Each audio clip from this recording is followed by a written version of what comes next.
had an experience when I was a child, and there was an island near where my parents live called Hilbre Island, and we went out to the island, a group of children, with a warden that led a kind of conservation group for young kids.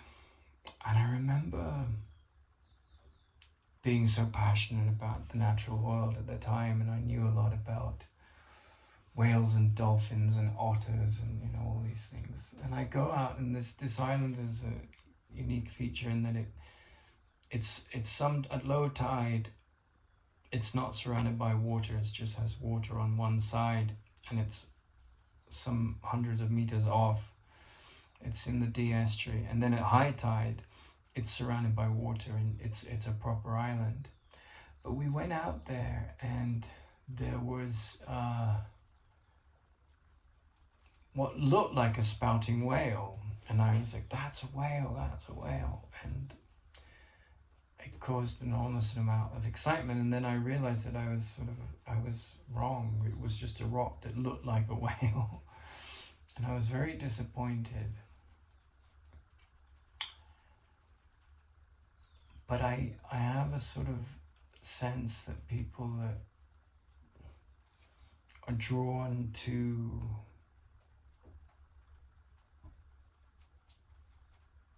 the language of the mystics, characters like Rumi and Krishnamurti and even Eckhart Tolle in our time, Peter Kingsley,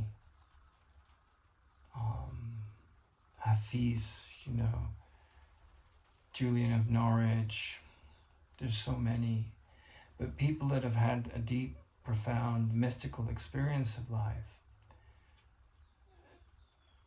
they're a little bit like that character that I was that day, because they have certain initiatory experiences that lead them into the depths, and the whale of their deeper self surfaces. And one of the first things you do is you want to shout out and tell everyone about it. And then people look, and it turns out to be a lump of rock, because they're not ready to have an experience of that. And also, your job is not to bring the whale into everyone else's wheelhouse. Your job is to see through all the false whales. Your job is to plunge into the ocean and become the whale. But that was a really, I remember that, and I was embarrassed and excited, and there were all these different emotions that day. And it sticks with me because as an adult, having spent a decade in India studying yoga, studied the Course in Miracles a lot, studied psychotherapy, studied physics,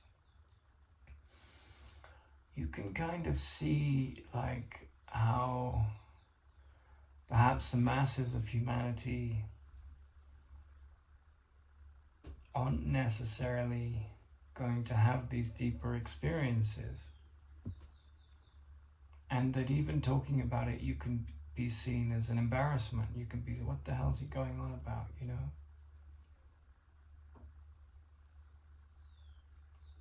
And I very much had moved in the direction of wanting to be an evolutionary biologist, and then later it was physics.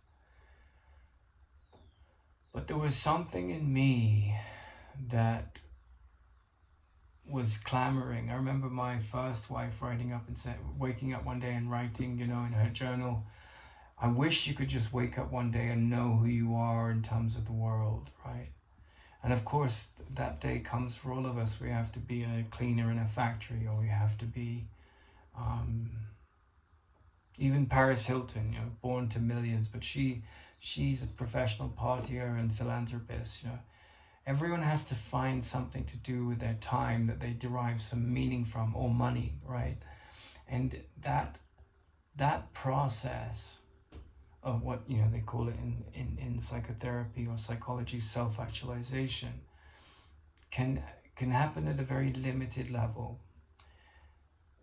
But the level of the mystic is a journey inwards, right? It's not about accumulation of experiences. It's not about accumulation of status. It's not about accumulation of how many self-improvement or spiritual books you've written. All of that is just noise, really. But it is about questioning the foundations of your perception. And each time I got to a place where I thought, okay, this is where I'm going to be working in physics, or I'm going to be working in biology, or I'm going to be a psychotherapist. The universe cut me down. And from the point of view of the ego, that's very distressing. From the point of view of letting go of illusions, it's very helpful once it's seen in the right light.